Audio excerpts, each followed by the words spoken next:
Il a dit que nous étions entrés dans une nouvelle ère où la Russie nous menace directement. Est-ce qu'il a raison sur cette menace ? La Russie est une menace, c'est évident, c'est une menace pour nos démocraties qu'ils essaient de déstabiliser, c'est une menace pour l'Ukraine de manière immédiate, raison pour laquelle il faut trouver une issue diplomatique le plus rapidement à cette guerre.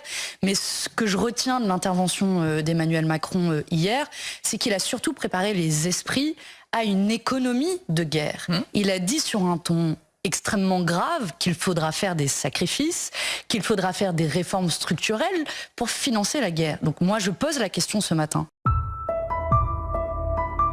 Señoras y señores, bienvenidos al canal. Hoy tenemos un nuevo video donde vemos que el mundo está cambiando. Europa está en alerta, el equilibrio global se tambalea y el presidente de Francia, Emmanuel Macron, acaba de lanzar una advertencia que pone en jaque el futuro del continente. Particularmente inquieto ante los hechos históricos actuales que trastornan el orden mundial.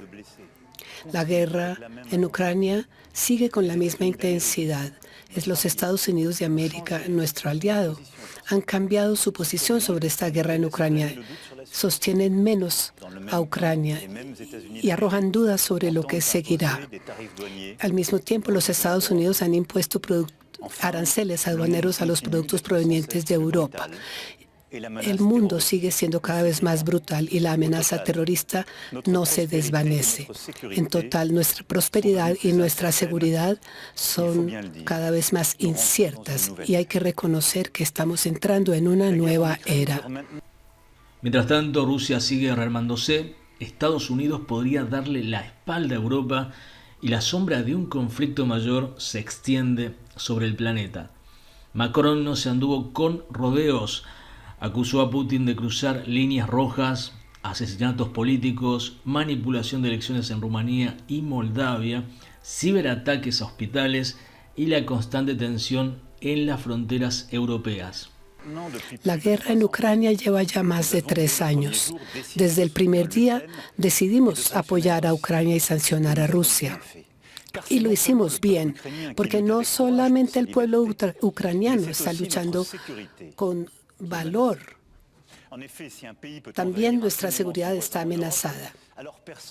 Si un país invade impunemente a su vecino en Europa, no podemos quedarnos quietos.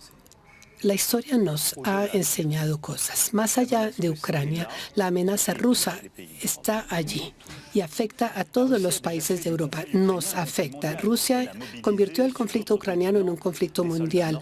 Ha movilizado soldados norcoreanos, equipos iraníes, ayudando a esos países a armarse cada vez más. La Rusia del presidente Putin viola nuestras fronteras para asesinar a sus opositores, manipula las elecciones en Rumania, en Moldavia, organiza ataques digitales contra nuestros hospitales para bloquear su funcionamiento.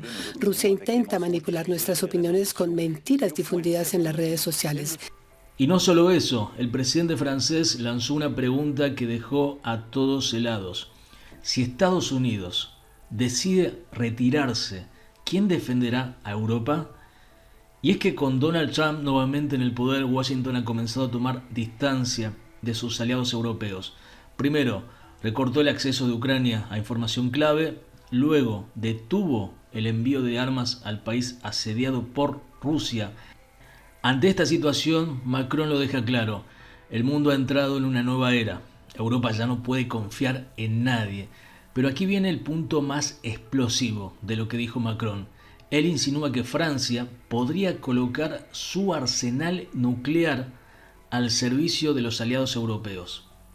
El presidente está dispuesto a abrir un debate sobre la protección nuclear de Europa, una idea que Friedrich Merz, el líder político alemán, ha promovido, y esto podría cambiarlo todo. Notre dissuasion nucléaire nous protège. Elle est complète, souveraine, française de bout en bout. Elle a, depuis 1964, de manière explicite, toujours joué un rôle dans la préservation de la paix et de la sécurité en Europe. L'avenir de l'Europe n'a pas à être tranché à Washington ou à Moscou. Et nombre de nos partenaires ont annoncé des efforts inédits en matière de dépenses militaires. Ante esta amenaza nuclear, Rusia no se queda callada. Dmitry Medvedev, expresidente ruso, respondió con frialdad. Macron va a desaparecer en 2027 y nadie lo extrañará, dijo. Y la Duma rusa lanzó una amenaza que resonó con un eco histórico inquietante. Napoleón también desafió a Rusia y ya sabemos cómo terminó. El mensaje es claro. Si Francia desafía a Rusia, la historia podría repetirse, dicen desde Rusia. Mientras tanto, en Washington permanece el silencio. Ni una palabra en la Casa Blanca tras el discurso de Macron. Trump sigue enfocándose en sus prioridades. Aranceles para aquí, aranceles para allá. Y Rusia al mismo tiempo se sigue armando. Ha gastado más del 40% de su presupuesto con este fin.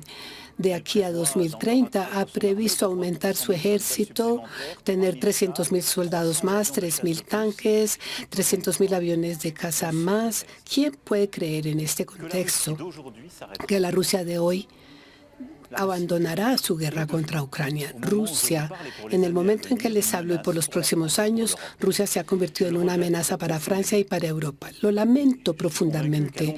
Estoy convencido de que a largo plazo la paz llegará a nuestro continente con una Rusia que se haya apaciguado. Pero la situación que les describo es la situación actual y tenemos que vivir con ella.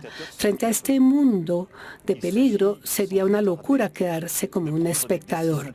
Hay que tomar decisiones por Ucrania, por la seguridad de los franceses y de todos los europeos. Primero, para Ucrania. Todas las iniciativas que ayuden a la paz son las iniciativas adecuadas.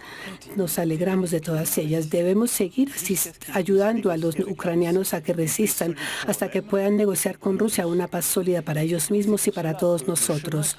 Por esto, el camino que lleva a la paz no puede pasar por el abandono de Ucrania. Al contrario, la paz no se puede llegar a la paz a costa de cualquier precio. La paz no puede ser la capitulación de Ucrania, no puede ser su derrumbamiento. Tampoco puede traducirse en un cese al fuego que podría ser muy frágil. ¿Por qué? También allí la experiencia del pasado nos enseña. No podemos olvidar que Rusia comenzó a invadir a Ucrania desde el 2014 y que entonces se negoció un cese al fuego en Minsk. Y fue la misma Rusia la que no respetó ese cese al fuego. Señoras y señores, estamos siendo testigos de un momento crucial en la historia. Europa se encuentra en una encrucijada. Estados Unidos podría dejar de ser un aliado confiable y Rusia sigue avanzando. La pregunta es, ¿estamos preparados para lo que viene?